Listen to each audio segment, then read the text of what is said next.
আসসালামু আলাইকুম। আশা রাখি আপনারা সকলে ভালো আছেন। সো আজকে আমি একটা নিউ ইন্টারেস্টিং ভিডিও নিয়ে আপনাদের সকলের কাছে হাজির হয়েছি। সো আমরা সকলে ছোটবেলা থেকে উইক ভার্ব এবং স্ট্রং ভার্ব নিয়ে পড়ে এসেছি। সো আমরা কি জানি এই দুইটার মধ্যে কি ডিফারেন্সটা আছে? হয়তো ছোটবেলা থেকে মনে করতাম যে উইক ভার্ব মানে হচ্ছে দুর্বল ভার্ব, স্ট্রং ভার্ব মানে হচ্ছে শক্তিশালী ভার্ব। বাট যখন আমরা পড়তাম তখন কিন্তু এই ধরনের বিষয়গুলো আমরা লক্ষ্য করতাম না, তাই তো? আমরা কিন্তু সেগুলো ভালোভাবে মুখস্থ করতাম উইক ভার্ব এবং স্ট্রং ভার্ব সম্বন্ধে। সো উইক ভার্ব হচ্ছে আমাদের রেগুলার ভার্ব আর স্ট্রং ভার্ব হচ্ছে ইরেগুলার ভার্ব।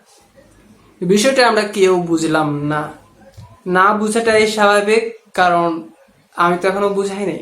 সো আমি একটু বিষয়টা ভালোভাবে আপনাকে একটু বলি, শুনুন।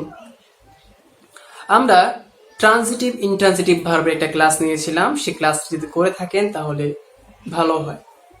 সো না করলেও সমস্যা নেই, এখানে তেমন কিছু নাই, কারণ আমি বলতেছি কারণ হচ্ছে ট্রানজিটিভ এবং ইনট্রানজিটিভের একটা অংশ হচ্ছে রেগুলার এবং ইরেগুলার ভার্ব বা উইক ভার্ব বা স্ট্রং ভার্ব।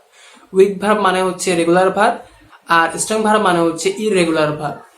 এখন আমি একটু ভালোভাবে একটু বুঝাই যে বিষয়টা আসলে কি।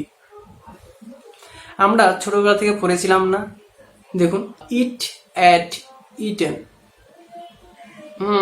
অনেকে বলতেছেন ভাই এত সহজ বিষয়, এটার মধ্যে এমন কি আছে? হ্যাঁ, এই যে ভার্বটা আমরা দেখতেছি যে ইট, অ্যাট, ইটেন, খেয়াল করুন, এখানে কিন্তু কোনো রেগুলারিটি নাই, মানে কোনো সিকুয়েন্স নাই। কিরকম? আমরা এখানে পড়লাম ইট, অ্যাট, ইটেন, আর এক জায়গায় পড়বো সুইম, সোয়াম, সোয়াম। সো বিষয়টা বুঝতেছেন তো?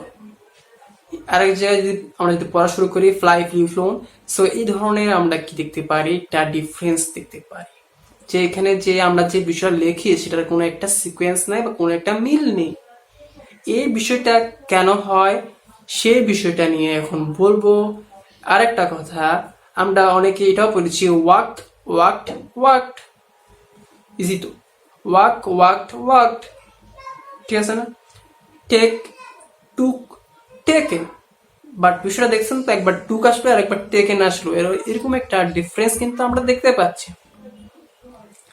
এই ডিফারেন্সটাই মেন রিজন। যেখানে আমার রেগুলারিটি থাকবে সেটাই হচ্ছে আমার রেগুলার ভার্ব, যেখানে কোনো রেগুলারিটি থাকবে না সেটাই হচ্ছে আমার ইররেগুলার ভার্ব।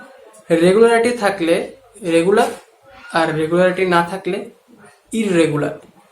বিষয়টা আমরা এখনো ভালোভাবে ক্লিয়ার হই নাই যে আমি আসলে কি বিষয় নিয়ে বলতেছি।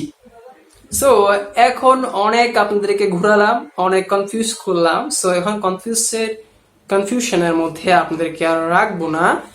সো বিষয়টা একটু ক্লিয়ার করে বলে দিই।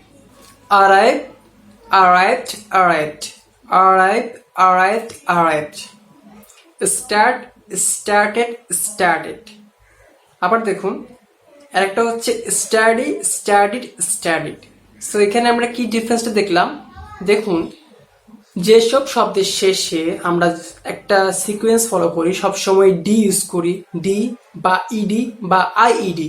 খেয়াল করুন, যখন থাকে স্টাডি, STUDY, সেই ওয়াইটাকে আমরা আই বানাই দিই এবং আই দিয়ে তারপর ইডি যুক্ত করি, তো আইইডি। আমরা এইভাবে সিকোয়েন্স ফলো করে ফেলি, স্টাডি, স্টাডিড, স্টাডিড। আবার যেরকম আমরা যদি একটা বলি arrive, arrived, খেয়াল করুন শেষে একটা ডি যোগ করলাম, আবার arrived, ঠিক আছে? আবার arrived, তো শেষে একটা ডি যোগ করলাম, arrived। শেষে যদি ই থাকে, দেখুন ARRIVE, ঠিক আছে? শেষে একটা ই যদি থাকে আমরা যদি একটা ডি যুক্ত করি, ঠিক আছে? আবার দেখুন বেকড, BEG, ঠিক আছে? BEG, আবার দেখুন BEGGED, bake, baked, baked. So দেখবেন যে আমরা শেষে যখন ডি বা ইডি বা আইইডি, যখন এগুলো আমরা শেষে যদি এগুলো যুক্ত করে থাকি তাহলে সেগুলোকে আমরা বলবো রেগুলার ভার্ব বা উইক ভার্ব। শেষে যদি ডি, ইডি বা আইইডি থাকে তাহলে আমরা সেটাকে বলবো রেগুলার ভার্ব বা উইক ভার্ব। শেষে যদি ডি, ইডি, আইইডি এইসব রুলসটাকে যদি ফলো না করে, এইসব রুলস বা এইসব সিকোয়েন্স যদি ফলো না করে, তাহলে সেগুলোকে আমরা বলবো ইররেগুলার ভার্ব বা স্ট্রং ভার্ব। এখন আপনাদের কাছে আর একটা কোয়েশ্চেন হতে পারে, ভাইয়া কাট কাট কাট এটা কি হবে? এটাতে কোনো চেঞ্জই হলো না, এটা কোন জায়গায় পড়বে, কোন ফর্মে পড়বে?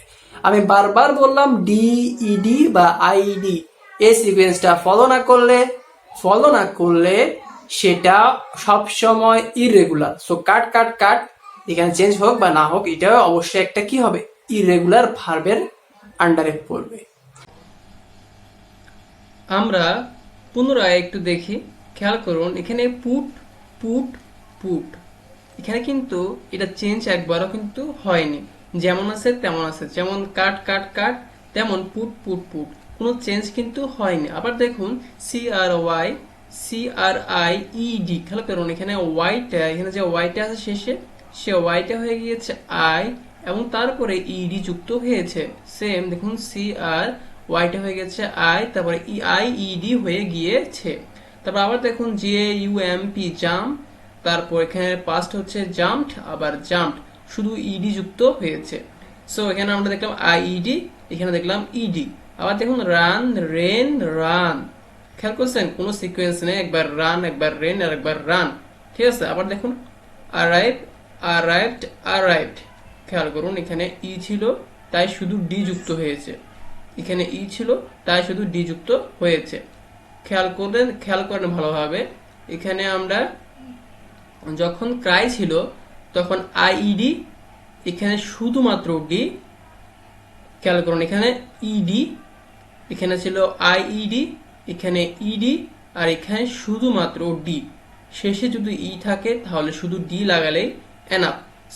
সো আমরা যা বললাম তাই ঠিক, অর্থাৎ IED ইডি আর ডি যদি কোনো শব্দের শেষে থাকে, অর্থাৎ কোনো ভার্বের শেষে থাকে, তাহলে সেটা অবশ্যই একটা উইক ভার্ব বা রেগুলার ভার্ব।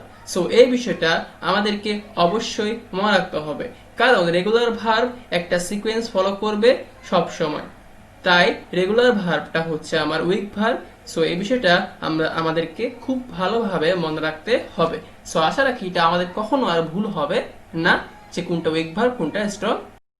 সো বিষয়টা সকলের কাছে নতুন হতে পারে, নতুন হলে অবশ্যই আমাকে কমেন্ট বক্সে জানাবেন, এবং অবশ্যই যদি ভিডিওটা ভালো লেগে থাকে চ্যানেলটিকে সাবস্ক্রাইব করবেন, লাইক করবেন, শেয়ার করবেন এবং ফ্রেন্ডের মাঝেও ছড়িয়ে দিবেন। সো ধন্যবাদ সকলকে।